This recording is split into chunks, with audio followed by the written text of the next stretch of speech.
Welcome to the Koala Klubs Holiday Camp Manager induction. Firstly, thank you for taking on the role of Camp Manager. This is an important position because you are responsible for setting the standards at your camp and ensuring that children, parents, staff and venue partners all have a positive experience. Throughout this induction, we will cover main responsibilities of the role. These include creating an excellent experience for every child, maintaining professional standards, managing safeguarding, ensuring compliance, overseeing health and safety, managing the daily operation of the camp, dealing with problems confidently, and keeping everyone safe during hot weather. There will be 2 drop-in sessions next week, which you can join to ask any questions based on any of the inductions. At Koala Clubs, the experience of the children must be at the centre of every decision we make. We aim to provide an organised, active, inclusive and enjoyable programme. Children should feel safe, welcomed and involved from the moment they arrive until they are collected. Activities must be engaging and appropriate for the children's ages and abilities. Staff should explain activities clearly, encourage participation and ensure that no child is regularly left standing at the side or excluded. Positive behaviour should be recognised and praised. Staff should use encouragement rather than shouting or negative language.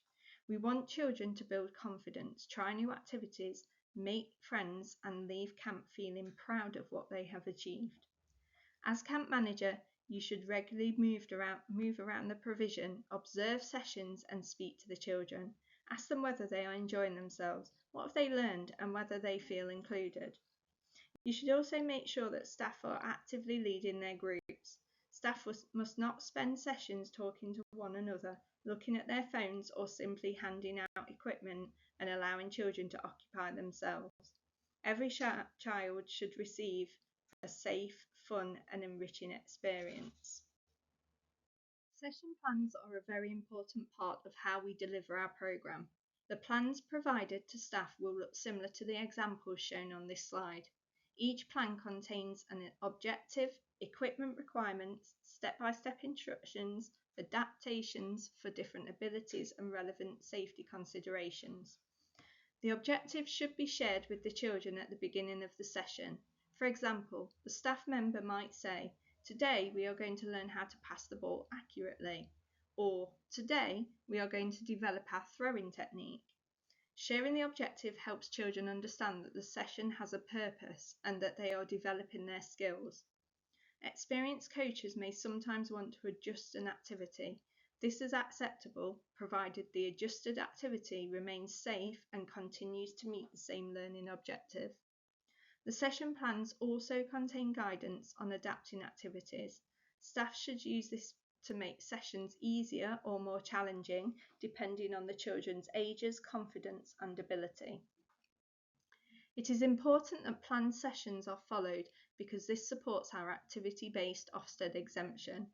We provide structured sports coaching, arts tuition and planned activity sessions rather than general childcare. Activity leaders should not simply play games with the children, allow extended periods of free play or hand out equipment and leave children to their own devices. If Ofsted visits, inspectors may ask children what they have been doing and learning. Staff should therefore remind children what they learned during previous sessions and explain how the current session builds upon it. As camp manager, you must check that staff have read their plans before the session begins, have the correct equipment and ready, and understand what they are expected to deliver. For the HAF programme, we must also include healthy wellbeing and lifestyles information. Staff can speak with children at different points about how exercise and diet help to keep them healthy. This slide looks at the trackers for clubs outside of London.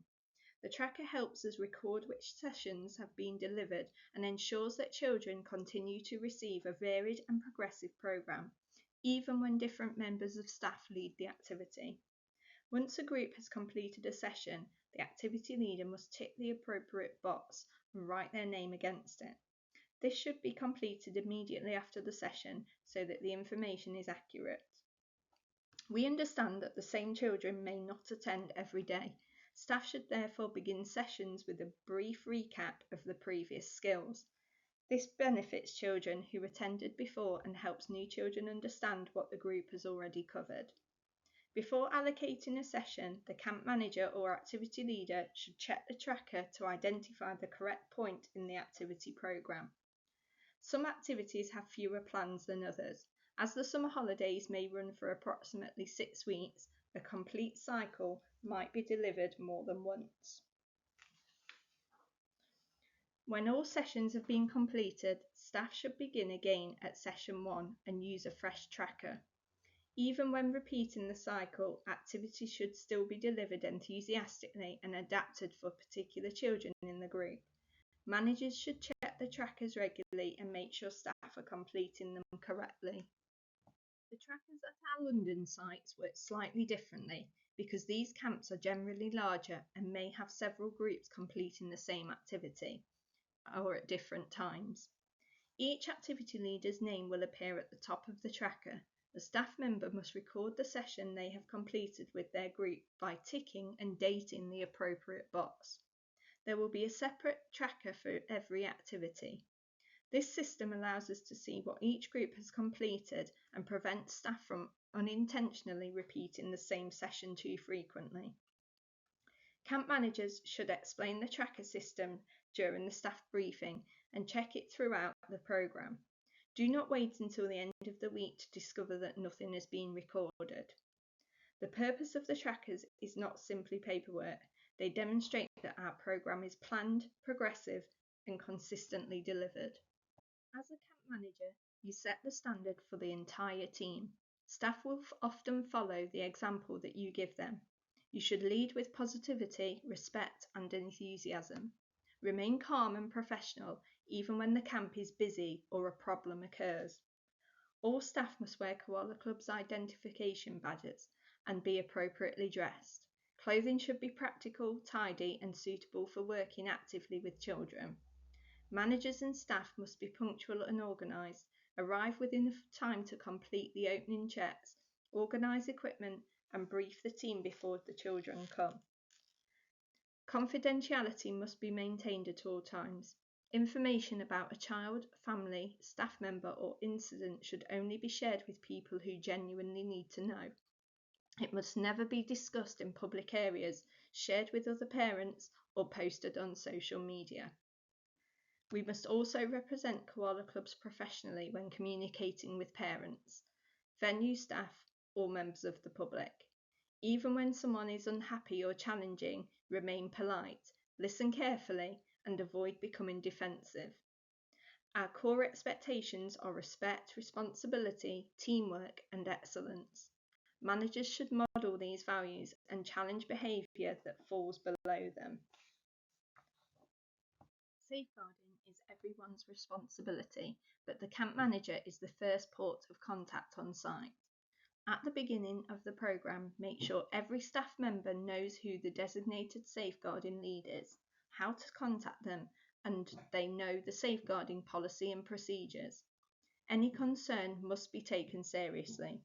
A concern could arise from something a child says, a change in their behaviour, an unexplained injury, an interaction with an adult, or something a staff member observes. Staff must never promise a child that they will keep a disclosure secret. They should listen calmly, avoid asking leading questions, and explain that the information may need to be shared with someone who can help. The concern must be recorded accurately, using the child's own words wherever possible.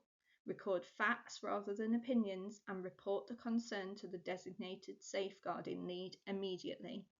Do not investigate the concern yourself and do not contact the person who may be involved. Managers must also promote a safe culture.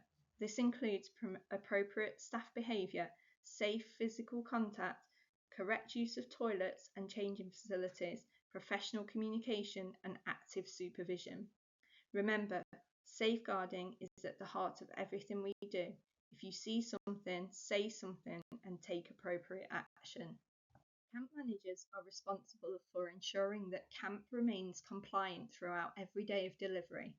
Firstly, our activity-based Ofsted exemption must be reflected in how we operate.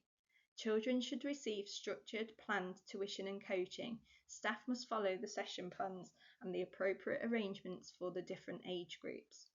All daily paperwork must be completed accurately. This includes registers, staff signing in and out records, safety checks, medication records, and any relevant monitoring forms. Registers must be updated as children arrive and leave. At any point in the day, the manager must be able to confirm exactly which children and staff are on site. All accidents and incidents must be recorded. Parents should be informed appropriately. Forms must be completed clearly and serious matters must be escalated. Policies and procedures should be available at the venue. Staff should know where to find them, and managers must ensure that they are followed in practice. Staff compliance must also be checked. Staff should have completed the required induction, supplied the necessary documents, and understood their responsibilities before working independently with children. Compliance is not something we prepare only for an inspection. It should be part of the normal daily operation of every camp. Health and safety begins before the children arrive. The camp manager must make sure that the daily site safety checklist has been completed. Check activity areas, entrances, exits, toilets, equipment, and any outdoor spaces being used. Risk assessments must be followed. Staff should understand the main hazards associated with their activities and control measures they need to apply. Mini risk assessments are provided at the bottom of our session plans. These help support the dynamic risk assessment that should be continuing throughout the day. The environment should continue to be monitored throughout the day because conditions can change. For example, equipment can become damaged, floors can become wet, or members of the public may enter an area. Accidents and medical incidents must be managed calmly. Ensure that first aid is provided by an appropriately qualified member of staff. The child is reassured and the necessary forms are completed. Medication must only be administered in accordance with the agreed procedure. Check the child's details, dosage, time, and written parental instructions. Administration should be recorded immediately. Any health and safety concerns must be reported and addressed. Do not ignore a hazard because the day is busy. Managers should also consider weather conditions and the suitability of planned activities. Sessions may need to be shortened, moved indoors, or adapted where necessary. Safe children, safe staff, and safe camps must be the priority at all times. The camp manager is responsible for ensuring that the camp runs smoothly from opening until the final child has been collected. Begin each day by confirming staffing, checking the register, allocating groups and activities, and making sure equipment and spaces are ready. Staff should know their role, their group, and the timetable before children arrive. Information about registers will be sent out with the specific information for each site. Registration and collection must be organised and secure. Children should be signed in and out correctly. Collection passwords must be checked where required, and any changes to the collection arrangements must be confirmed through the approved process. Throughout the day, monitor staffing levels, group movements, breaks, lunches, and activity transitions. Registers and headcounts should be used whenever groups move between areas. Food allergies, dietary requirements, and medical information must be communicated only to the staff who need the information. Ensure the children receive the correct food and the suitable provision is maintained during meal times. Keep activity areas tidy and equipment safely stored when not in use. Maintain a positive working relationship with venue staff and make sure shared areas are respected. At the end of the day, confirm that every child has been collected. All paperwork is complete, equipment is secure, and the venue has been left clean and orderly. Problems may occur during a busy camp day, and the manager is expected to respond calmly, fairly, and confidently. When an issue arises, first make sure that everyone is safe. Gather the relevant facts, consider the immediate options, and take proportionate action. Avoid reacting emotionally or making assumptions before you understand what has happened. Staffing changes may require groups or responsibilities to be reorganised. Any change must continue to meet safe supervision and staffing requirements. Behaviour concerns should be managed using the Koala Klubs behaviour procedure. Speak calmly to the child, explain the expected behaviour, use appropriate consequences, and involve parents or senior management where the concern is serious or repeated. Always get permission from Neil before contacting a parent. Complaints from parents should be listened to respectfully. Do not argue or make promises that you cannot keep. Record the concern, explain what immediate action you can take, and escalate it when required. Serious safeguarding, medical, staffing, venue, or operational concerns must be reported promptly to senior management or the designated safeguarding lead. Managers are not expected to handle significant matters alone. Good problem solving means staying calm, protecting children, following procedures, and asking for support at the right time. Hot weather requires additional planning and supervision. Managers must monitor the conditions and adapt the day when necessary. Make sure children have regular access to drinking water and provide additional drink breaks. Encourage children to refill their bottles and remind staff to look for signs that a child may be becoming dehydrated.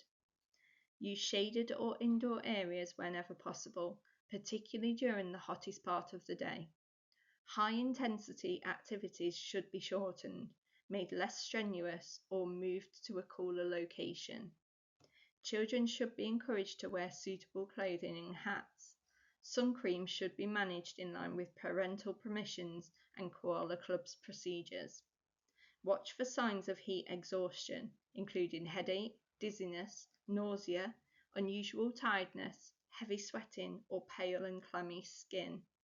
Move the child to a cool area, provide appropriate first aid, and seek further medical advice when required. Staff must also look after their own well-being and remain hydrated. A tired or overheated staff member may not be able to supervise effectively.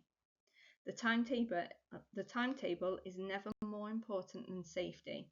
Managers have the authority to adapt or stop an activity when the weather makes it unsafe.